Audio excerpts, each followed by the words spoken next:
సికింద్రాబాద్లోని doctor Narayana college of hotel మేనేజ్మెంట్లో 100% job guarantee 966365 అంటే మీరు డైవోర్స్ తీసేసుకోవాలని మ్యూచువల్ డైవోర్స్కి సైన్ కూడా పెట్టేశారు ఆల్రెడీ. అవును. పెట్టేసిన తర్వాత మళ్ళీ మీరే మీకు వద్దనుకొని ఉమ్. మళ్ళీ ఎందుకు ఆమెతోటి ఇష్యూస్కి వెళ్తున్నారు? అసలు అంతటితో వదిలేయచ్చు కదా, అయ్యా ఇష్టం లేనప్పుడు ఎందుకు అనేది ఒక క్వశ్చన్ రైజ్ అవుతా ఉంది అందరికీ. Exactly madam. యాక్చువల్గా నేను మ్యూచువల్ వెళ్దాం అనుకున్న మాట వాస్తవమే.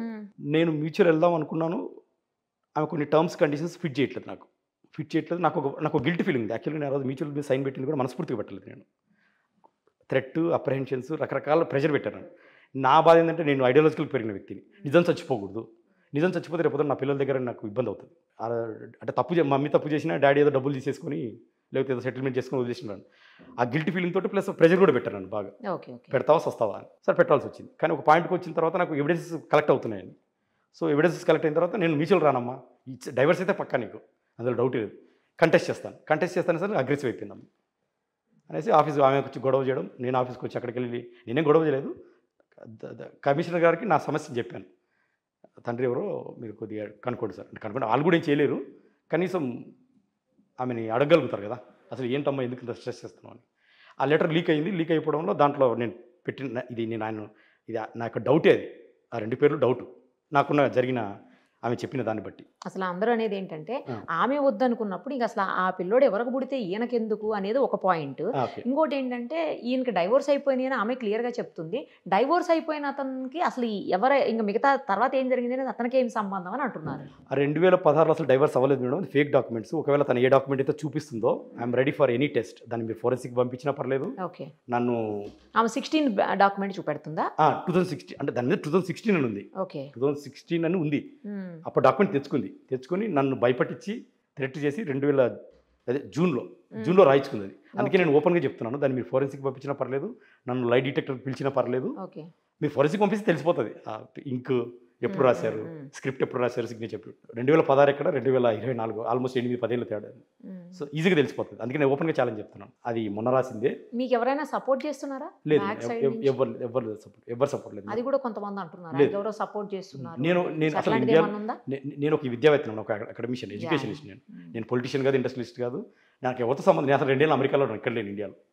ఎవరితో సంబంధం ఉంటుంది నాకు జనవరిలో సడన్గా జాన్యువరిలో ఇష్యూ అవుతే జాన్యువరిలోనే రైజ్ చేయకుండా లేకపోతే ఫిబ్రవరిలో రైజ్ చేయకుండా ఇప్పుడు ఈ 10 రోజుల నుంచి లేకపోతే వారం రోజుల నుంచి మీడియా ముందుకు వచ్చి ఇప్పుడు ఎందుకు రైజ్ చేస్తున్నారు అని కొంతమంది అంటున్నారు. మేడం నేను జనవరిలో వచ్చాను, ఇల్లు 2 ఏళ్ళు నడిచిందని నాకు ఎవిడెన్సెస్ కావాలి కదా. ఆ ఎవిడెన్స్ అని కలెక్ట్ చేసి చాలా టైం పడుతుంది నాకు. ఎంత నేను విజయవాడ వెళ్ళాలి, విశాఖపట్నం వెళ్ళాలి, డెలివరీ అయిందేమో వైజాగ్లో, ఉన్నదేమో విజయవాడలో ఇల్లు కనుక్కుని నాకు 20,000 ఖర్చు అయింది.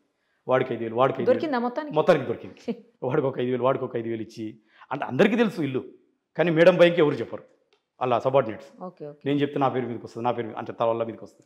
నాకు 10-15 రానికి పోనీకి, హోటల్లో ఉండడానికి, ఆ ఇల్లు అడ్రస్ కనుక్కుని, అంటే నేను డాక్యుమెంట్స్ దీనికి ఎంత ఖర్చు అవుతుంది మేడం నాకు. సో నాకు 6 నెలలు మినిమం టైం పడుతుంది కదా. నేను ఎంప్లాయీ, నేను నాకు ఆఫీస్కి కూడా వెళ్ళాలి, ఫుల్ టైం చేయలేరు, నేను ఆఫీస్కి వెళ్ళాలి, ఓన్లీ వీకెండ్స్ మాత్రమే వెళ్ళాలి అక్కడికి. సో ఈ 6 నెలల టైంలో నేను కావాల్సిన అన్ని కలెక్ట్ చేసుకున్నాను. అందుకే మ్యూచువల్ వెళ్ళబుద్ధి కాదు నాకు. ఇన్ని నిజాలు తెలిసినప్పుడు వై షుడ్ ఐ కాంప్రమైజ్?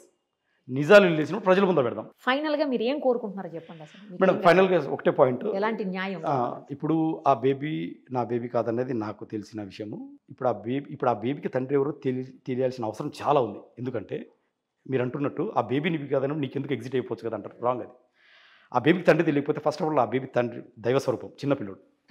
ఆ బేబీకి తండ్రి తెలిస్తే ఆ బేబీ రేపు వచ్చే దినాల్లో గౌరవంగా బతుకుతాడు. నా తండ్రి ఈయన అని. 1, 2, ఒకవేళ తండ్రి తెలియకపోతే ఇప్పుడు ఆ తండ్రి ఎవరు శాంతికి తెలిసినా కూడా రేపొద్దున వాళ్ళు యాక్సెప్ట్ చేయలేదు అనుకో. ఒకవేళ నేను ఆడపిల్ల నా పిల్లలే, ₹1-5 నా పిల్లలు సంపాదించుకున్నప్పుడు నేను ఈ అబ్బాయి నా దగ్గరకు వచ్చి నా నాన్న నువ్వే అన్నావు అనుకో, నా దగ్గర అప్పుడు ప్రూఫ్ ఉండదు. అప్పుడు ఎందుకు అడగలేదు అంటారు మీరంతా మళ్ళీ మీడియా వాళ్ళు. ఆ రోజున ఎందుకు చేయలేదు పంచాయతీ? కాబట్టి ఆ పంచాయతీ ఏదో ఇప్పుడే ప్రోయాక్టివ్గా చొరవ తీసుకొని let us close that issue now it self. ఆ DNA టెస్ట్ నాకు చేయండి, శాంతి గారికి చేయండి. ఆమె చెప్పిన పేర్లు ఎవరైతే ఉన్నారో విజయసాయిరెడ్డి సార్ గారిని, లేకపోతే మెడికల్ రికార్డ్స్ ప్రకారం నేను అనుకున్నటువంటి పోతిరెడ్డి సుభాష్ గారికి కానీ వీళ్ళందరూ పిలిపించేస్తే క్లారిటీ వచ్చేస్తుంది కదా. క్లియర్ ఇష్యూస్ ఇక్కడితో. మీరు కేసు ఫైల్ చేశారా? ఎస్ మేడం, అంటే అంత రెడీ చేశాను. Maybe tomorrow today will drop the DNA test. మీకు ఏమైనా థ్రెటనింగ్ కాల్స్ వస్తున్నాయా? ప్రస్తుతానికైతే ఏం లేవు మేడం. శాంతే స్టార్టింగ్లో భయపడిచ్చింది, అక్కడెక్కడ సిగ్నేచర్లు పెడతావా లేదా, నేను లేపేస్తారు, నువ్వెంత ఇది. నయానా భయానా చేసింది, అన్ని రకాలు చేసింది. సో నాకు ఇప్పుడు ఎవిడెన్స్ దొరికి ఇప్పుడు నేను అంతే ఫస్ట్ టైం నిన్న మీడియా ముందుకు రావడం, జరిగినట్టే చెప్పాను, ఎక్కడ కూడా డివియేషన్ లేదు. So I want to stick to the truth. So ఇక్కడ పెద్ద ఆయన విజయసాయిరెడ్డి సార్ నాకు అభిమానం, ఆయన నాకు సాయం చేశారు. అమెరికా వెళ్ళేటప్పుడు కూడా ఫైల్ క్లియరెన్స్ ఏదో ఉంటే ఢిల్లీకి ఫోన్ చేసి నన్ను ఎంతో ఇంట్రెస్ట్ చేసి అమెరికాకు పంపించారు. ఆయన కూడా శాంతి అంటే ఈ సర్కమ్స్టెన్సెస్ బట్టి ఏదేమైనప్పటికీ తండ్రి ఎవరో తెలీదు.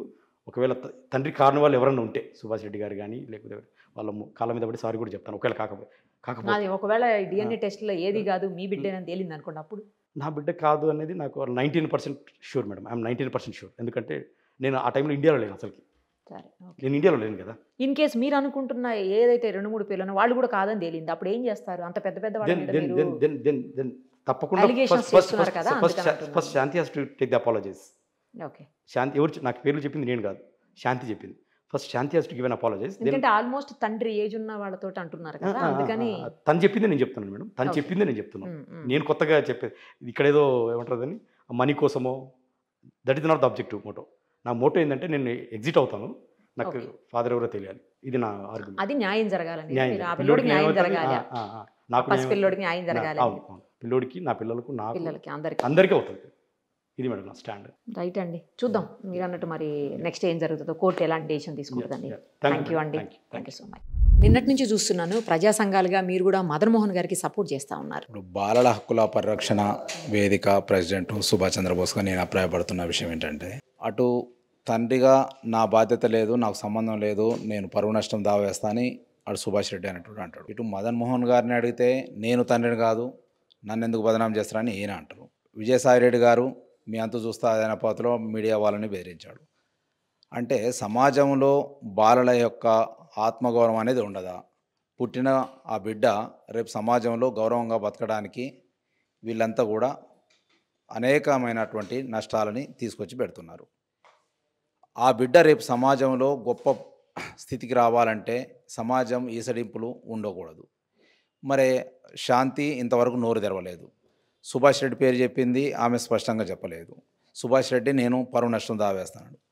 మేము ఇదే విషయం మీద రేపు ఆంధ్రప్రదేశ్ యొక్క హోంమంత్రి గారిని, అలాగే లోకేష్ గారిని, అలాగే ముఖ్యమంత్రి వీలైతే చంద్రబాబు నాయుడు గారిని కూడా కలిసి ఆ బిడ్డ ప్రాణం కాపాడాలి, ఆ బిడ్డ మానము కాపాడాలి, ఆత్మగౌరవం కాపాడాలి. తండ్రి ఎవరో లేకుండా తెగిపడ్డా నింగి చుక్కలం, మేము చెత్త కుండి కాడి కుక్కలం, అయినా మేం భారతీయులం, అయ్యో అయ్యమ్మ లేనియా నాదం. ఏంటండి 75 ఏళ్ల స్వతంత్ర భారతవనిలో చదువుకున్న వాళ్ళు, దేశానికి చట్టాలు చేయవలసిన వాళ్ళు, దేశానికి మేలు చేయాల్సిన వాళ్ళు, మేధావులు ఇదా చేసేది? ఎవరన్నా అవగాహన లేని వాళ్ళు చేస్తే మనం హక్కున చేర్చుకోవాలి ఆ బిడ్డని, అటువంటి వాళ్లకు దారి చూపాలి. ఇక్కడ శాంతి చదువుకున్నది ఉన్నతమైనటువంటి స్థానంలో ఉన్నది, మదన్ మోహన్ గారు చదువుకున్నాడు ఉన్నతమైన స్థానంలో ఉన్నారు. ఆరోపణలు ఎదుర్కొంటున్నటువంటి విజయసాయిరెడ్డి గారు ఈ దేశానికి చట్టాలు చేయాల్సి దేశాన్ని ఒక సక్రమమైన మార్గంలో నడపడానికి ఉన్నతమైనటువంటి పదవిలో రాజ్యసభ మెంబర్ అంటే మామూలు విషయం కాదు. అటు మదన్ మోహన్ గారు, మన సుభాష్ రెడ్డి గారు హైకోర్టు అడ్వకేట్గా ఉన్నారు. వీళ్ళే ఈ రకమైన పరిస్థితి తీసుకొచ్చి వీళ్ళందరి ఘర్షణలో, పెద్ద పెద్ద పుల్ల ఘర్షణలో పాపం సమిదలాగా ఆ బిడ్డ నలిగిపోతుండు. ఆ బిడ్డకు ఏమీ తెలియదు, పసిబిడ్డ, తండ్రి ఎవడో తెలియదు. అంటే రేపు సమాజం ఎంత ఈసడింపు, నీ తండ్రి ఎవడరా తెలియదని. ఆ మధ్యకాలంలో పుష్ప సినిమాలో ఇంటి పేరు లేనందుకు వాడు ఎంత అవమానాలకు గురయ్యి, ఎంత ఆవేదనకు గురయ్యి, ఒక ఇంటి పేరు కోసము ఆవేదన పడితే, రేపు తండ్రి ఎవడో తెలియకుండా ఈ ముగ్గురు, ఒక తల్లి ముగ్గురు తండ్రులా అని ఈసడింపులు ఉంటే ఎంత అవమానంగా ఉంటుంది. కాబట్టి ఆ బిడ్డ గౌరవంగా బతకాలి. ఆ బిడ్డకి ఏం జరిగినా కానీ వీళ్ళందరినీ కూడా మదన్ మోహన్తో సహా మిమ్మల్ని వదిలిపెట్టము. ఆ పాపం ఉట్టిగానే తలగదు. ఆ బిడ్డకు ఏం జరిగినా ప్రభుత్వం బాధ్యత వహించాలి, ఆంధ్రప్రదేశ్ ప్రభుత్వం బాధ్యత వహించాలి. ఆ బిడ్డకు ఏం జరిగినా కానీ, ప్రాణాలకు నష్టం జరిగిన శాంతి గారు కానీ, లేకుంటే మదన్ మోహన్ కానీ, విజయసాయిరెడ్డి గారు కానీ, లేకుంటే సుభాష్ రెడ్డి గారు కానీ, ఎవరు అయితే ఆరోపణలు ఎదుర్కొంటూ వాళ్ళందరి మీద కూడా యాక్షన్ తీసుకోవాలి. ప్రభుత్వం తక్షణం స్పందించి సుమోటోగా ఈ 3-4 రోజుల నుంచి జరుగుతున్నటువంటి ఈ విషయాల్ని సుమోటోగా స్వీకరించి ఆ బిడ్డ యొక్క ప్రాణాలను కాపాడాలి. ఆ బిడ్డ యొక్క గౌరవాన్ని కాపాడటానికి తక్షణమే వీళ్ళందరి మీద కూడా డిఎన్ఏ టెస్టుకు వీళ్ళందరినీ కూడా కస్టడీలోకి తీసుకొని డిఎన్ఏ టెస్ట్ బలవంతంగానైనా చేయాల్సిన అవసరం ఉంది. డిఎన్ఏ టెస్ట్ చేయాలనేది బాలల హక్కుల సంఘంగా మేము డిమాండ్ చేస్తున్నాం రాష్ట్ర ప్రభుత్వాన్ని. సుమన్ టీవీలో మీ పర్సనల్ అండ్ బిజినెస్ ప్రమోషన్స్ కోసం కింది నెంబర్కి కాంటాక్ట్ చేయండి.